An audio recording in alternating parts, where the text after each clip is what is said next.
এটাই আমার অনেক বড় কৃতজ্ঞ থাকা উচিত। বেঁচে থাকার জন্য কিছু তো করতে হবে। যাই দেখি। ভাইরা, আমি খুব অসহায় মানুষ, আমাকে একটু সাহায্য করুন।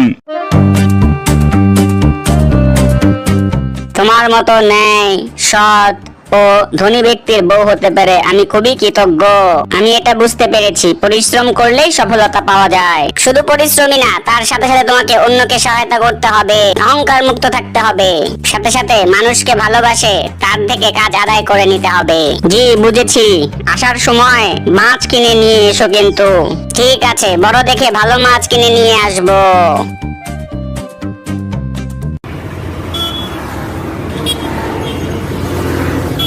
আসসালামু আলাইকুম স্যার, কেমন আছেন? ওয়ালাইকুম আসসালাম, ভালো আছি। আপনি বসুন। ম্যানেজার সাহেব, এখানে অনেক ভুলভ্রান্তি আছে, ভালো মতো দেখে চেক করে নিয়ে আসেন, বুঝতে পারছেন? জি স্যার, আপনার মতো মালিক পাওয়া খুবই ভাগ্যের ব্যাপার। আপনি আমাদের সকল খেয়াল রাখেন। আমরা আপনার প্রতি সবসময় কৃতজ্ঞ থাকবো।